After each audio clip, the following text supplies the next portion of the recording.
এবার এখান থেকে বেরিয়ে যাব এবং আমার বন্ধু গাড়ি বুক করেছে ক্যাব থেকে, এটা হচ্ছে বোল্ট ক্যাব ইন্টারন্যাশনাল অ্যাপ্লিকেশান। এটা আমরা গাড়ি বুক করেছি, দেন এখান থেকে লিভ করতে পারে।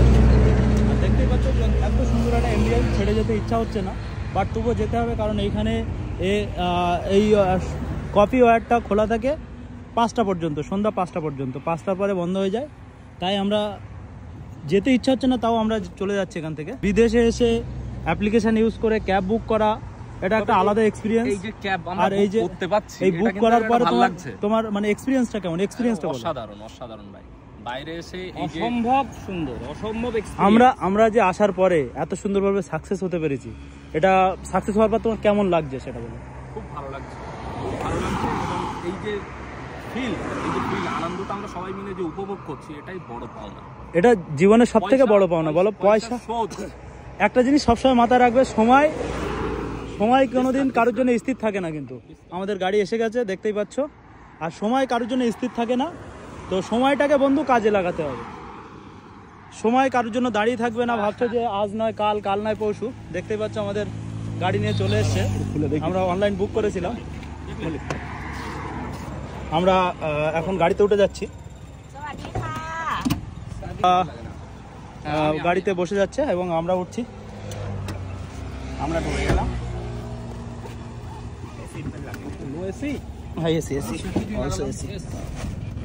দেখতে পাচ্ছ আমাদের ড্রাইভার আর আমাদের মল্লিক বাবু। Let's go for hotel. No. Slowly.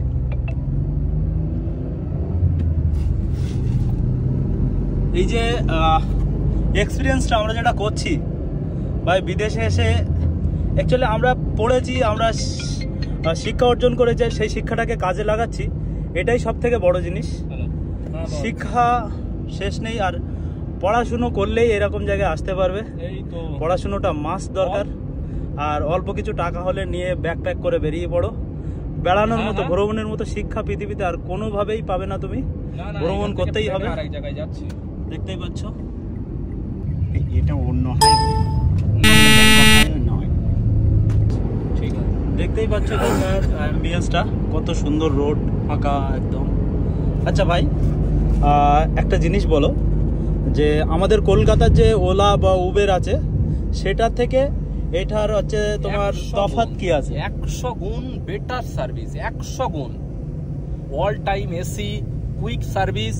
কতক্ষণের মধ্যে তুমি বুক করার মধ্যে এসছে? 9 মিনিট, জাস্ট 9 মিনিট। 9 মিনিটের মধ্যে, এবং ফাঁকা জায়গায়, সব থেকে বড় জিনিস। একদম ফাঁকা জায়গায়। আমি ভাবতে পারিনি একদম যে এক্সপিরিয়েন্স তৈরি হলো, মানে সেটা অসাধারণ ভাই।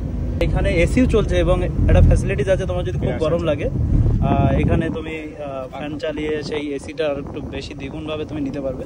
এবং তোমার যদি ব্রাশ করতে ইচ্ছা হয়, ব্রাশও আছে এখানে।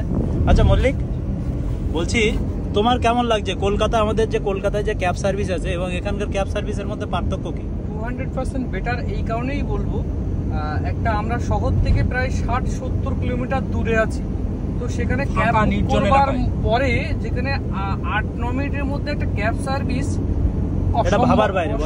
অসম্ভব। আর আমি এটাকে স্যালুট জানাই। আমাদের দেশ এর থেকে বেটার কিছু করুক, আমি সেই অনুরোধ বা বার্তা দিতে চাই আমার কলকাতার ক্যাব উবেরদের জন্য এবং গভর্নমেন্টের জন্য। একদম 100বার। আমার দেশকে কিন্তু আমি ছোট করছি না, আমার দেশ সব থেকে বেটার, কিন্তু আমাদের দেশকে আরো বেটার করতে হবে। আমাদের দেশকে যেন মানুষ এইভাবে প্রশংসা করতে থাকে, তো এর জন্য অনুরোধ করব আমাদের সরকারের কাছে। ভালো থাকবেন, অসংখ্য ধন্যবাদ। আমরা আমাদের সরকারের তরফে একটা বার্তা দিতে পারি যে আমরা এই দেশে এসে এই দেশকে প্রশংসা করছি, যেন বাইরে থেকেও বা আমাদের দেশে আসার পরে তারাও যেন এইভাবে প্রশংসা করতে পারে। এখানকার সিস্টেম ম্যানেজমেন্ট একদম সম্পূর্ণ আলাদা। আমরা এই দেশকে প্রশংসা করছি মূলত তার একটাই কারণ, যাতে আমাদের দেশ এই ধরনের বেটার সার্ভিস, বেটার রোড, এর থেকে ভালো সার্ভিস প্রোভাইড করতে পারে। মানে আমরা এর থেকে শিখছি, আমাদের শিখতে হবে কিছু। তবে আমরা একটা চিপস খেয়ে সেই প্যাকেটটা বাইরে ফেলতে পারবো না, তার জন্য একটা কৌটো রাখা আছে, সেখানে ফেলতে হবে। তবে একটা জিনিস তুমি বলো, এইখানকার রোড আর আমাদের ওখানকার রোডের মধ্যে ডিফারেন্সটা অনেক পার্থক্য, মানে এটা তো এক্সপ্লেন করা অসম্ভব, কারণ এই রোডের সঙ্গে তুলনা হবে না। মনে হচ্ছে আমি সুইজারল্যান্ডে আছি। একদম। দিস ইজ আ গোল্ডেন না গোল্ড না, দেখতে পাচ্ছ এখানে যে ওদের যে এটা করা আছে, এর যে লাইনগুলো করা আছে, এটা একদম পাহাড়ের গায়ে, এবং এটা 100% অথেন্টিক গোল্ড দিয়ে বানানো, পিওর গোল্ড, 999.9 দেখতে পাচ্ছ একদম পিওর গোল্ড, কিন্তু গোল্ডের পাত না। এইখানে যে পাথর কেটে, বন্ধু বলবে, পাথর কেটে এই যে রোডটা বানিয়েছে, এত সুন্দর রোড, বডিতে কোনো জার্কিং নেই, কোনো জয়েন্টে কোনো সমস্যা নেই। আমরা যে গাড়িতে বসে যাচ্ছি আমরা যেন স্মুথ যাচ্ছি, এত স্পিডে গাড়িটা চলছে তাও মনে হচ্ছে আমরা স্মুথ যাচ্ছি। আর একটা জিনিস বলো, এখানে কেন এত সুন্দর রাস্তা হওয়ার পরেও গাড়ি কিন্তু 120-র উপরে মিনিমাম লিমিট আছে, ম্যাক্সিমাম যতটাই যেতে পারো, কিন্তু এখানে তবু অ্যাক্সিডেন্ট হয় না, তার কারণ বলো? এর কারণটা আমার ইমতিয়াজ ভাই, যেহেতু ঐতিহাসিক, তিনি ভালো করে এখানে অ্যাক্সিডেন্ট না হওয়ার কারণ বলো? এখানে লেন তো 8 লেন, আর বাইক যাওয়ার জন্য আলাদা গ্রিন লেন আছে, দেখতেই পাচ্ছ এখান থেকে অনলি বাইক। এই যে গ্রিন লেনটা বাইকের জন্য বানানো, এই সাইডে এটা এই যে দেখতে পাচ্ছ দাগগুলো, আমি দেখাতে যতটা পারছি চেষ্টা করছি। আর আরেকটা জিনিস হচ্ছে এখানকার মানুষ, সেটা মাথায় রাখবে, driving licence must. Driving licence না হলে রাস্তাতে তুমি কোনো গাড়ি নিয়ে বার হতেই পারবে না। আমাদের এরিয়ার মতন যেমন 18 বছর 12 বছরের বাচ্চারাতে আমরা গাড়ি দিয়ে যে ভুলগুলো করি। একটা বড় কথা, যেটা সব থেকে বড় কথা, এরা এই দেশের প্রতিটা মানুষ গাড়ি দূরত্ব মানে গ্যাপ, অনেকটা গ্যাপ রেখে চালায়। আমাদের ওখানে যেমন হর্ন ইউজ করে কন্টিনিউয়াসলি, হর্ন, এরা ভাবে হর্ন দেওয়া মানে একটা মানুষকে অপমান করা। এক্স্যাক্টলি, ঠিক আছে, এরা হর্ন ইউজ করে না। আর সেকেন্ড হচ্ছে দূরত্ব বজায় রাখে। এদের থেকে এগুলো শেখার বিষয় আছে, অনেক কিছু নিতে হবে। একদম একদম একদম। আর আমরা যতটা পাচ্ছি এগুলো তুলে ধরার চেষ্টা করছি, আর সাথে থাকলে আগামী দিনে এর থেকেও আর ভালো কিছু তুলে ধরার চেষ্টা করবো, এবং আমাদের দেশের থেকে কতটা ডিফারেন্স বা আমরা আরো বেশি কিভাবে ডেভেলপমেন্ট করতে পারবো, এইগুলো থেকে কিছুটা হলেও শিক্ষা আমরা নিতে পারবো। রাইট কিনা বলো বন্ধু? একদম।